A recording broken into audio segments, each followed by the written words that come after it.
और आज जो शासन प्रणाली है, जो लोकतंत्र है, आज जो लोकतंत्र है वो अच्छी से अच्छी शासन प्रणाली मानी जाती है।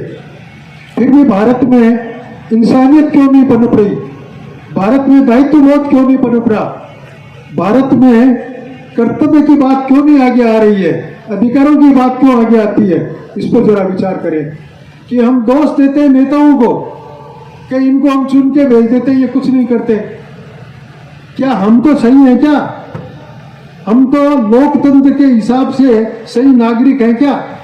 सही नागरिक अपना हित नहीं सोचता, अपने परिवार का सोचता है। परिवार अपना हित नहीं सोचता, अपने गांव का सोचता है। गांव अपना हित नहीं सोचता है, अपने देश का सोचता है। क्या हम उस भावना को अपने जीवन में उतार सके? तो हम दोष नेताओं को क्यों देते हैं? और नेताओं को चुन के किसने भेजा है? हम ही ने भेजा है। हमने क्यों नहीं उस समय ध्यान रखा कि ऐसा नेता भेजे जो कि सर्व समाज के लिए काम करेगा, देश के लिए काम करेगा, राष्ट्र के विकास के लिए काम करेगा। तो विकास की परिभाषा भी आज बदल गई।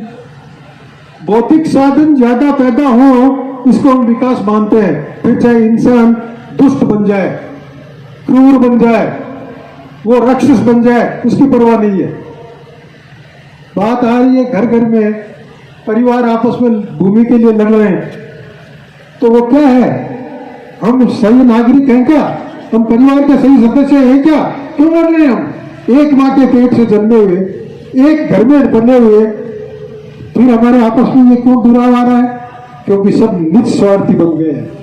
इस निस्वार्थ को छोड़कर सबके स्वार्थ की बात सोचने की बात शुरू करेंगे, वो दायित्वबोध होगा।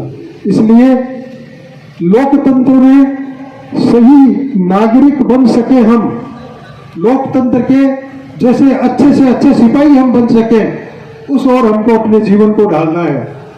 उसमें त्याग चाहिए। आसानी से नहीं डलता, कहने से भी नहीं डलता, पुस्तक पढ़ने से भी नहीं डलता, किसी के उपदेश सुनने से भी नहीं डलता, अपने खुद के प्रयास से डलता है। हमको स्वयं का ये प्रयास करना है।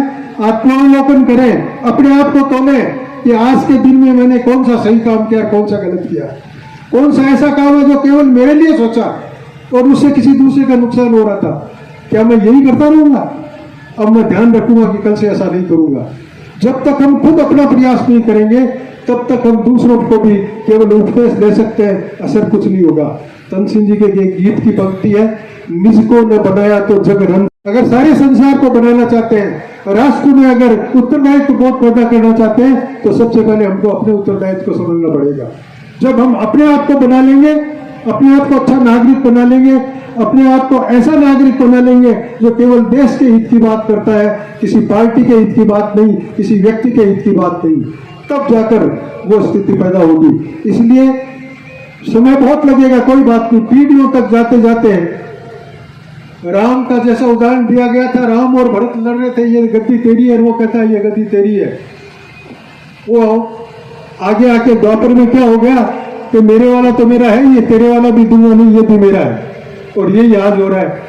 जो हजारों वर्षों से जो इस तरह से नीचे हम चलते आ रहे हैं, उसको वापस हम एक दिन में नहीं सुधार सकते, लेकिन सुधारने का काम शुरू हो जाए।